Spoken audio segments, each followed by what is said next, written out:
கழிச்சு கீழே விழுந்துட்டான்னு சொன்னாங்க சார். மேடம் எங்க மேடம் அடிபட்டு இருக்குன்னு கேட்டதுக்கு கொஞ்ச நேரம் கழிச்சு உங்க பொண்ணு எகிரி குச்சிச்சுன்னு சொல்றாங்க சார். இல்ல இதுதான் நடந்துச்சு, காலேஜ் சைட்ல இருந்து எங்களுக்கு எதுவுமே சொல்ல. நான் தரேன் 1500 ரூபாய் டபுளா கூட தர்றேன்.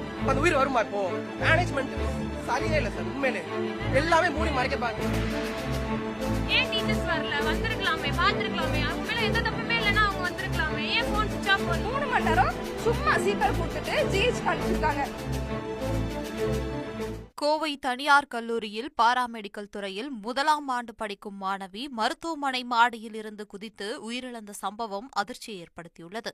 பயிற்சி வகுப்பில் வேறு மாணவியுடன் மணி பர்ஸ் காணவில்லை என்பதால் மாடியில் இருந்து குதித்த மாணவியிடம் கல்லூரி நிர்வாகம் விசாரணை நடத்தியதாகவும் அதில் ஏற்பட்ட மன அழுத்தம் காரணமாக இப்படி செய்து கொண்டிருப்பதாக முதற்கட்ட தகவல்கள் வெளியாகியுள்ளது. 1500 ரூபாய் பணம் காணவில்லை என்கிறார்கள். மாணவி தற்போது இல்லை, நாங்கள் 3000 ரூபாய் பணம் தருகிறோம், மாணவியின் உயிரை நிர்வாகம் திருப்பிக் கொடுக்குமா என்று சக மாணவர்கள் குரல் எழுப்பினார். சாப்பிட்டியா, என்னமா பண்ற, என்ன கூட மிரட்டினா சார், படிக்கிறியா இல்லையான்னு மிரட்டினா சார். இன்னைக்கு காணும் சார்.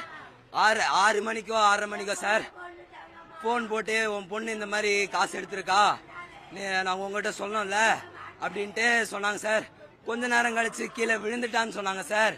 கீழே விழுந்துட்டான்னா என்ன மேடம் எங்க மேடம் அடிபட்டு இருக்குன்னு கேட்டதுக்கு உடம்புல சில அடிதான் அப்படின்னு சொன்னாங்க சார். கொஞ்ச நேரம் கழிச்சு உங்க பொண்ணு எகிரி குச்சிச்சுன்னு சொல்றாங்க சார். என்ன ஏதுன்னு எங்களுக்கு எதுவுமே தெரியல சார். நாங்க அப்படியே அடிச்சு புடிச்சுன்னு கோயம்புத்தூருக்கு வண்டி எடுத்துன்னு வந்தவங்க தான் சார்.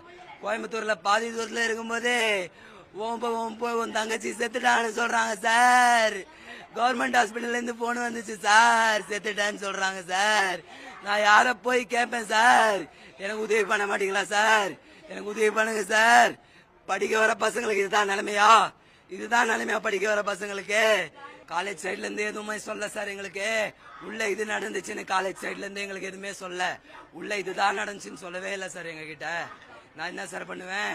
இப்ப தூக்கின்னு போனேன் சார், என் தங்கச்சியை நான் தூக்கின்னு போனேன் சார். ஒரு நாள் முன்னாடி தான் சார் பஸ் ஏற்றி அனுப்பிச்சேன் சார். என் தங்கச்சி நானு நான் தான் சார் பஸ் ஏற்றி அனுப்பிச்சேன். நான் என்ன சார் பண்ணுவேன்? நீங்க தான் சார் நியாயம் கண்டுபிடிச்சு கொடுக்கணும். இந்துஸ்தான் காலேஜ்ல ஃபைனல் இயர் படிச்சுருக்கோம் சார். இப்போ எங்க சப் ஜூனியர் பொண்ணு இப்போ ஒரு பொண்ணு நேற்று வந்து சூசைட் பண்ணிருக்கு. அது என்ன ரீசன்னு இன்ன வரைக்கும் எங்களுக்கு தெரியல சார். எல்லாமே மறைச்சிட்டாங்க எங்கள்கிட்ட இருந்து. இன்ன வரையும் இப்போ கூட பாருங்க ஒரு ஸ்டாஃப் கூட இங்கே வரல. ஏன்னா அந்த பொண்ணு அவங்க மேல எந்த தப்பு இல்லைன்னா இப்போ எந்த ஸ்டாஃபாச்சும் வந்துருக்கணும். ஒரு ரெஸ்பான்ஸ் இல்லை. நேத்துல இருந்து எல்லா போனும் சுவிச் ஆஃப் ஆயிருக்கு. அந்த பொண்ணு ஒரு 1500 ரூபாய் திருடுச்சுன்றாங்க. அதுக்கு என்ன இதுன்னு தெரியல.